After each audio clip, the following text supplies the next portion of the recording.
আসসালামু আলাইকুম, কেমন আছেন সবাই? আশা করি সকলে খুব খুব ভালো আছেন। আর আমার আরেকটা নতুন ভিডিওতে আপনাদের সবাইকে ওয়েলকাম জানাই। এই ভিডিওটা একটা গোজামিল ভিডিও হতে যাচ্ছে, কারণ এখানে একটা রেসিপি থাকবে আর এই ভিডিওতে থাকবে লাস্ট কয়েকদিনে আমি কি কি করেছি সেই সব কিছুর ছোট ছোট ক্লিপস। ভিডিওর শুরুতে আপনারা একটা ফ্রোজেন স্ট্রবেরি দেখতে পাচ্ছেন। অ্যান্ড আজকাল আমাদের বাসায় বেশিরভাগ ফ্রুটসই আমরা ফ্রোজেন করে রাখি, কারণ যে পরিমাণ গরম পড়ছে ফ্রোজেন ফ্রুটই ভালো। তো এখানে হচ্ছে কাস্টার্ডের মতো একটা জিনিস দেখতে পাচ্ছেন, তবে এটা কাস্টার্ড না, নবাবী সেমাইয়ের মাঝখানে যে পুরটা দিতে হয় সেই পুরটা হচ্ছে এটা। আম্মু যখন নবাবী সেমাই বানাচ্ছিল তখন আমি গিয়ে আম্মুর কাছ থেকে চেয়ে নিয়েছি একটু পুর, অ্যান্ড ওই পুরের উপরে ফলমূল দিয়ে হচ্ছে কাস্টার্ডের মতো করে খাইছি। তো এখানে দেখতে পাচ্ছেন নবাবী সেমাইটা কত ভালো হয়েছে। মূলত ঈদের পর থেকে আমার বারবার নবাবী সেমাই খেতে ইচ্ছা করছিল, বিকজ ঈদের দিন যে নবাবী সেমাই করা হয়েছিল সেটা বেশিরভাগ গেস্ট অ্যান্ড আদার্স সবাইকে দিতেই শেষ হয়ে গেছে, বেশি একটা খাওয়া হয়নি। তো সেই হিসেবে নবাবী সেমাইটা করতে বলছিলাম, আম্মুকে করে দিছিল। অ্যান্ড তাছাড়াও আজকাল উদ্ভাসের ডেইলি এক্সাম হয়, আর এক্সাম দিতে গিয়ে আমার বেস্ট ফ্রেন্ডের সাথে দেখা হয়ে যায়। তো এক্সাম শেষে আমি আর আমার বেস্ট ফ্রেন্ড প্রত্যেক দিন চিল মুডে কোথাও না কোথাও একটা খেতে যাই। তো এখানে আমরা টেস্টি ট্রিটে গেছিলাম, ওখানে গিয়ে ক্লাব স্যান্ডউইচ আর একটা বার্গার নিয়েছিলাম। আর আমরা টেস্টি ট্রিটে গেলে অবশ্যই ক্লাব স্যান্ডউইচটা খাই, সেটা যেভাবেই হোক।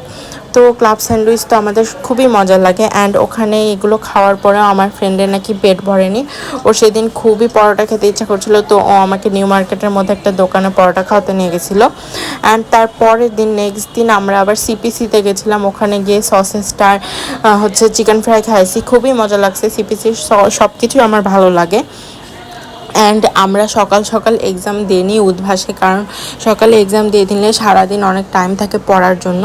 তো সেক্ষেত্রে আমাদের সকালে বেশি দোকানপাট খোলা পায় না, সেই কারণে হচ্ছে এই সব যেগুলো দোকান খোলা থাকে সেগুলোতে যেয়ে খেতে হয়, সিপিসি, টেস্টি ট্রিট এরকম। এরপরে দেখাতে চাচ্ছি খুবই টেস্টি একটা রেসিপি। আর এই রেসিপির জন্য ফার্স্টে ফ্রোজেন আঙ্গুরের মধ্যে লেবু নিয়ে নিয়েছি ঝালের গুঁড়া, তাছাড়া দিতে হবে জিরার গুঁড়া, এছাড়া দিবেন চিনি, লবণ আর গোলমরিচ। বাসায় গুঁড়া করা ছিল না, তো আমি গোলমরিচ নিয়ে পরে সেটাকে গুঁড়া করে এর মধ্যে দিয়েছি, এতে করে টেস্টটা অনেক অনেক বেশি বেড়ে যায়। তো লবণ অ্যাড করার ভিডিওটা পরে আসছে, বাট লবণটা কিন্তু আমি আগে দিছিলাম। তো যাই হোক, সব কিছু একসাথে নিয়ে ভালো করে ঝাঁকাঝাঁকি করে নিব, অ্যান্ড দেন তৈরি হয়ে যাবে আমাদের খুব খুব খুব টেস্টি ফ্রোজেন আঙ্গুর মাখা। আর এখানে কিন্তু যে আঙ্গুরটা নিয়েছি সেটা আমি ওভারনাইট ডিপ ফ্রিজে রাখছিলাম, অ্যান্ড একদম এক্স্যাক্টলি ডিপ ফ্রিজ থেকে বের করে দেন এটাকে দিয়ে আমি মাখাটা করছি। অ্যান্ড এটা খেতে যে কী পরিমাণ মজা, জাস্ট যতক্ষণ না খাচ্ছেন ততক্ষণ বলে বোঝানো যাবে না। আর আমার ভিডিও দেখে যদি আপনাদের খাওয়ার ক্রেভিংস না হয় তাহলে কি বলবো, কিছু বলার নয়। তো আজকাল তো পড়াশোনার খুবই চাপ চলছে, তো সেদিন সকাল থেকে একদম বিকাল 4টা পর্যন্ত আমার প্রাইভেট ছিল। দেন আমি আম্মুকে বলছিলাম একটু বাজারে কাজ আছে, বাজারে আসতে। তো আম্মু আমার জন্য জমজমের পানির মধ্যে চিয়া সিড ভিজিয়ে নিয়ে আসছিল, তো ওইটা খেয়ে নিলাম, একটু রিল্যাক্স ফিল হচ্ছিল। এরপরে সারা বাজার খুঁজে আমরা হচ্ছে 2টা শার্টের কাপড় কিনি। এই যে পাশাপাশি 2টা দেখতে পাচ্ছেন, এই 2টাই কিনেছি শার্টের কাপড়, আমি ওই 2টা দিয়ে শার্ট বানাবো। অ্যান্ড এরপরে বাজারে যাই কিছু গরুর মাংস কেনার জন্য। গরুর মাংস কেনা হলে ডিরেক্ট হচ্ছে টেলার্সের কাছে চলে যায়, অ্যান্ড টেলার্সের কাছে এই হচ্ছে 2টা শার্ট বানাতে দিয়ে দিই। শার্টগুলো কেমন হয়েছে সেটা আমি অবশ্যই পরবর্তী ভিডিওতে আপনাদেরকে দেখিয়ে দিব। অ্যান্ড বিকালে আমরা খাবার হিসেবে কাস্টার্ড খেয়েছিলাম।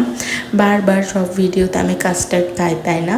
কাস্টার্ড আসলে আমাদের বাসার সবার, ইভেন আমার খুব ফেভারিট একটা খাবার, সেই কারণে বেশি কাস্টার্ড খাওয়া হয়। আর আজকে কাস্টার্ডটা নারিকেল দিয়ে বানানো হয়েছিল, তো অনেক বেশি মজা লাগছিল। অ্যান্ড পুরাটা দেখতে এতটা লোভনীয় হয়েছিল।